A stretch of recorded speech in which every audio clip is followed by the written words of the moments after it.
If you have one, I now invite you to make a short opening statement, and at the conclusion of any remarks, I will invite members of the committee to ask questions. Thank you, Chair. Before we begin, I'd also like to acknowledge the traditional custodians of the lands on which we all meet and extend that respect to any First Nations people participating today. The CSIRO Staff Association is a section of the Community and Public Sector Union and is the primary union representing employees at the CSIRO. Thank you for the opportunity to appear before this committee as part of its inquiry into the funding and resourcing of CSIRO. There's no denying the desperate circumstances of our appearance here today. Over the past year, CSIRO has lost more than 800 jobs and now another 350 full-time equivalent research roles are set to go.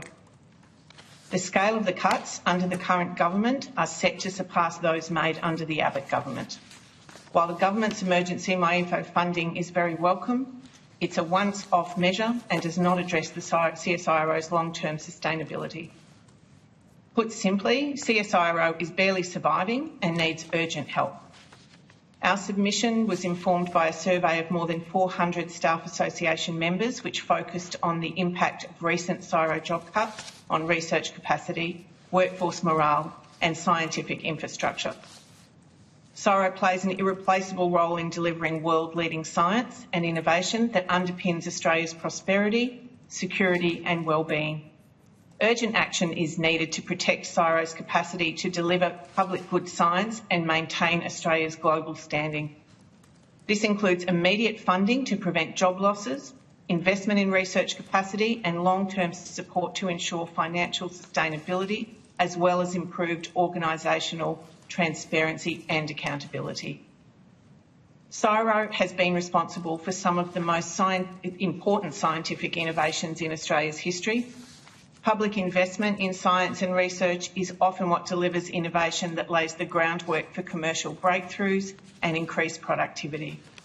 Half of all the staff surveyed stated that they were aware of basic or fundamental research conducted by CSIRO that lacked industry funding partners and may be affected by proposed cuts. CSIRO faces rising research costs above inflation, ageing infrastructure and ongoing capital and depreciation costs far exceeding current capital funding. While the 2026-27 MyInfo funding is welcome and will address urgent pressures, again, it is a one-off injection and will not address long-term funding issues. A loss of funding would mean losing independent sovereign capability, making Australia reliant on foreign expertise and risking national interests in areas like water security, climate projection and pandemic preparedness, while weakening our world-leading environmental, mineral and biosecurity research. CSIRO's training and career pathways for early career researchers are valued for nurturing future scientific leaders and maintaining core expertise, ensuring the next generation of scientists can build the knowledge required to manage Australia's unique challenges. However, recent cuts and reduced opportunities are driving talent overseas, risking a brain drain and diminishing Australia's competitiveness in emerging scientific fields. The survey respondents described a disconnect between executive management and the realities faced by researchers, with decisions often prioritising short-term fiscal metrics over long-term scientific capability.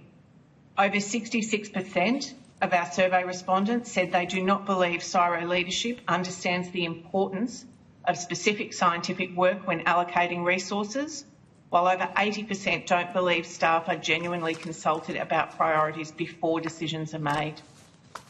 Nearly 25% of survey respondents reported that poor equipment hindered their work, while 40% pointed to inadequate infrastructure as a challenge in the workplace. Significantly, almost 95% of participants identified insufficient staffing as a critical barrier to conducting effective research. These issues have led to project delays, increased stress and reduced research quality. The ongoing and proposed cuts have significantly diminished CSIRO's research capacity. For example, survey participants stated that the loss of a Data 61 staff member has already resulted in the termination of key projects such as flood management in research in Northern Australia. Losing research capability of that nature is particularly hard to comprehend, particularly when confronted by coverage of widespread flooding in Northern Territory and Queensland. As a matter of urgency, we are calling on the government to provide additional funding to halt and reverse staff losses and suspend further cuts pending an independent external review of CSIRO's restructure process. Over the longer term, CSIRO's appropriations must increase at least in line with CPI. Indexation arrangements must reflect real research and infrastructure costs, and Australia must commit to rebuilding CSIRO's research capacity as a proportion of GDP. There will be plenty of evidence before this inquiry in support of the important and unique contribution that CSIRO makes to the Australian economy and community, but there is also a real human impact. For many CSIRO staff, the months ahead will be traumatic and painful. Important research, the product of months and years of dedication and effort, will be abandoned. Lifelong vocations will be questioned and challenged, and for some, careers will prematurely be ended on the very worst terms. CSIRO staff and the Australian community they are dedicated to serving really deserve better. Immediate and long-term funding, accountable leadership, and transparent and consultative decision-making with genuine staff engagement is essential to restore and sustain CSIRO's capacity.